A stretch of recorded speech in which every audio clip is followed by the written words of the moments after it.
Bonjour à tous. Aujourd'hui, nous allons terminer le cinquième pérek de Pirkei Avot. Donc, Bezrat Hashem, aujourd'hui, nous allons faire la 22e Mishnah du cinquième pérek. Ben Bagbag Omer, Ben Bagbag disait, le fils de Bagbag disait, à Forba va Forba, retourne là la Torah, étudie-la. Décho là-bas, parce que tout se trouve dans la Torah. Toutes les connaissances se trouvent dans la Torah. Ou va Techezé, et dans cette Torah-là, dans la Torah, Techezé, tu verras, tu la placeras comme référence. Vesiv ou Vleva, Vesiv et tu vieilliras, ou Vleva et tu t'useras d'elle, ou Minal Latazwa. Et de cette Torah, Latazwa, tu ne t'en détacheras pas, tu ne bougeras pas de cette Torah-là. Chez El Lecham Midatova Emena, parce qu'il n'y a pas mieux que cette Torah-là, il n'y a pas mieux qu'elle. On continue. Dans certains livres, cette Mishnah-là est divisée en deux Mishnayot, en deux parties, mais on continue. Ben Hehe Omer, le fils de Hehe disait, les Fumtsara Agra, en fonction de l'effort, il y a la récompense. Très bien. Cette Mishnah-là, on a l'impression qu'elle nous parle ici de la Torah. Elle nous parle de la Torah, elle nous parle de la récompense. Plusieurs questions qu'on pourrait poser. La première question, c'est qui était Ben Bagbag, Ben Hehe? Est-ce que c'était des vraies personnes? Est-ce que c'était... C'est quoi ces noms exactement? Deuxième question, c'est pourquoi cette Mishnah-là est écrite en araméen? Normalement, comme toutes les Mishnayot, sauf quelques petites exceptions, dans Pirkei Avot, les Mishnayot sont écrites en hébreu. Pourquoi ici en araméen? Et encore une question, c'est qu'est-ce que cette Mishnah-là fait ici? On a parlé... Juste avant, on a parlé dans la Mishnah 21, donc Mishnah Chafalef, on parlait de toutes les étapes de notre vie, comment optimiser notre vie à chaque étape, à chaque moment. Et donc ici, on voit qu'on nous parle de la Torah juste après. Quel rapport il y a entre les deux? Très bien. Pour répondre à la première question, Ben Bagbag et Ben Hehe, c'était des convertis. Pourquoi on les a appelés Ben Bagbag et Ben Hehe? Parce qu'on sait tous que les convertis, on ne les nomme pas par leurs parents, parce qu'on dit qu'un converti perd tous ses liens de parenté. Du coup, le converti, on le rattache directement à Avram Avinu et Sarah Imenu. Et on sait tous que Avram Avinu, on lui a rajouté un He, et à Sarah Imenu, on lui a aussi rajouté un He. Et c'est exactement le signe ici qu'on nous ramène dans cette Mishnah-là. Ben Bagbag, Bagbag, Bet Gimel, Bet c'est 2, Gimel c'est 3. 2 plus 3, 5, et 5 c'est la valeur numérique de He. Et pourquoi deux fois Ben Bagbag, donc 2 plus 5, 2 plus 5, un He, un 5 pour le He de Avram Avinu, et un 5 pour le He de Sarah Imenu. Et du coup on comprend mieux le deuxième Tana, Ben Hehe Omer, parce que He, c'est complètement la lettre He, Ben Hehe, donc un He pour Avraham, et un He pour Sarah Imenu, et donc du coup les deux étaient des convertis. Très bien. Pour répondre à la question pourquoi cette Mishnah-là est écrite en araméen, le Tana ici a voulu nous enseigner, nous véhiculer une information importante. Et surtout un message important. Il a voulu nous dire comme ça. Au moment où Moshe Rabbeinu est parti récupérer la Torah chez Akadosh Baruch Hu, tous les anges s'y sont opposés. Ils ont tous dit, je ne comprends pas Akadosh Baruch Hu. Là, on parle de ta Torah, donc on parle vraiment du bijou, du trésor d'Akadosh Baruch Hu. On ne va quand même pas donner un trésor à l'homme qui faute, l'homme qui ne se comporte pas forcément bien. Donc on ne va pas donner une pierre précieuse à un enfant qui ne sait pas la garder. Donc les anges s'y sont opposés. Moshe Rabbeinu, rapidement, il a répondu aux anges. Akadosh Baruch Hu a demandé à Moshe Rabbeinu de répondre aux anges. Et le message que Moshe Rabbeinu a répondu était comme ça.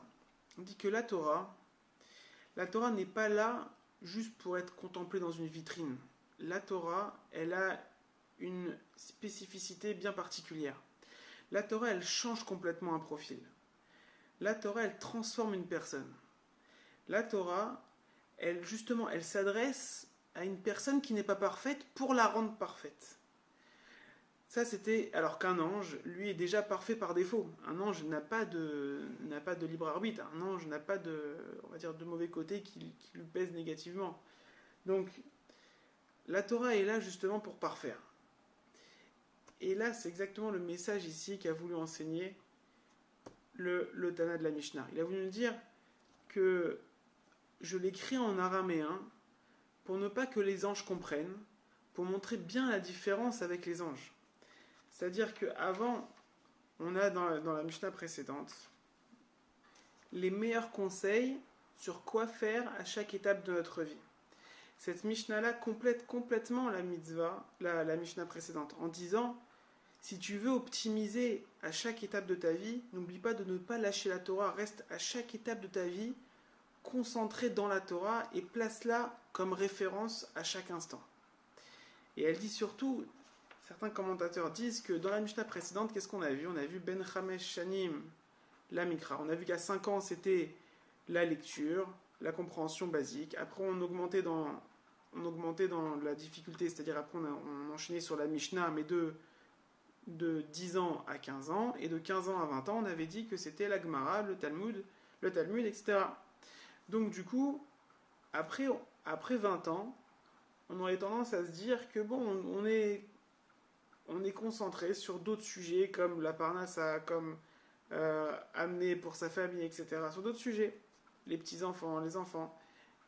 Et donc du coup, on n'aurait pas forcément ce réflexe de rester attaché à la Torah comme lorsqu'on avait entre 5 et 20 ans. La Mishnah 22, elle dit, n'oublie pas, reste tout le temps attaché à la Torah parce qu'il y a tout dans la Torah, l'astronomie, l'astrologie, toutes les connaissances s'y trouvent dans la Torah. Et même en plus des connaissances, qu'est-ce qui pourrait différencier la Torah d'une autre science qu'on pourrait simplement apprendre? On dit que la Torah, elle s'applique, on l'applique à chaque instant de notre vie, mais dans tous les contextes, c'est-à-dire pas juste lorsqu'on l'étudie, même quand on mange, même quand on dort, même quand on parle, même comment on se comporte dans la rue, la Torah a une influence sur nous à chaque instant de notre vie. Et surtout, la Torah a un point très très fort, à la différence bien sûr des autres sciences simples, c'est que la Torah c'est comme un miroir. Lorsqu'une personne va étudier la Torah va apporter la réponse spécifique pour la personne. C'est-à-dire quoi? Si la personne, par exemple, est coléreuse, la Torah va le travailler pour qu'elle s'adoucisse. Si la personne, elle est de tendance calme, la Torah va justement faire le nécessaire pour qu'il devienne un peu plus agité. La Torah, on va dire, équilibre complètement la personne. Et même plus que ça, elle apporte les réponses spécifiquement pour le besoin de la personne au moment où il l'étudie. La Torah, on dit que c'est comme un miroir. Chaque personne a une attache particulière avec la Torah, et la Torah, on va dire, ici, la force de la Mishnah, c'est pour dire que la Torah va t'apporter la réponse lorsque tu l'étudieras, et va te parfaire pour toute ta vie. À la suite, on pourrait terminer en disant Ben Hehe Omer les Fum Tsahara Agra. Qu'est-ce que ça fait ici, les Fum Tsahara Agra? En fonction de l'effort, on a la récompense. Qu'est-ce que ça vient faire ici? Il dit que de la même manière que au début de la Mishnah, on a dit attention, dans la Mishnah 21, on a parlé qu'il fallait étudier la Torah bien comme il faut de 5 ans à 20 ans. Alors il dit fais attention, c'est toute ta vie qu'il faut que tu la places comme référence, il faut que tu trouves une intelligence pour l'étudier toute ta vie. Et on verra Bezrat Hashem dans le 6e Pérec que la Torah, elle s'acquiert avec peu de sommeil, peu de choses, etc. Donc il y a des contextes particuliers pour pouvoir bien étudier et profiter au maximum de la Torah. Donc du coup, il dit ici, Ben He Omer les Fum Tsahara Agra, en fonction de l'effort, la récompense. C'est-à-dire quoi? Que même si à la fin de ta vie, tu t'aperçois quoi? Tu t'aperçois que tu n'as pas beaucoup étudié la Torah. Tu as 90 ans, tu t'aperçois que tu n'as pas étudié beaucoup la Torah. Il dit attention à Kadosh Baruch Hu, il récompense en fonction de l'effort. C'est-à-dire, ne te compare pas à une personne qui a beaucoup étudié toute sa vie. Une personne qui a beaucoup étudié, tu aurais tendance à dire que l'idée est identique sur des matières classiques. C'est-à-dire, une personne se met en avant trouve son confort et sa récompense en fonction de ses connaissances.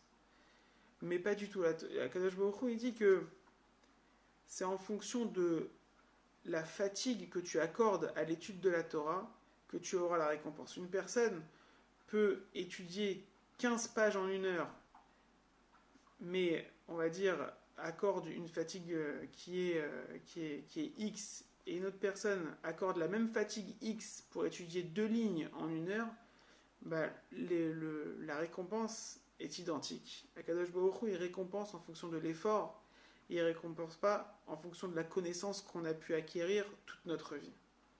Là justement, la Mishnah, le 5e pérec termine comme ça en disant « Ne te désespère pas, à chaque fois, la Torah est là pour t'accompagner, et même si tu crois que tu n'as pas assez de connaissances, tu n'as pas assez de bagages pour avancer, rappelle-toi bien une chose, que c'est l'effort qui compte. C'est l'effort qui compte dans la Torah. Parce que pourquoi ? Pourquoi c'est l'effort qui compte ? Parce que l'intelligence, la connaissance, c'est Akadosh Baruch Hu qui la donne. Le fait de ne pas avoir compris les lignes qu'on a étudiées, c'est pas une chose qui nous remet en question. C'est-à-dire que c'est Akadosh Baruch Hu qui nous a accordé l'intelligence pour pouvoir comprendre ces lignes en question.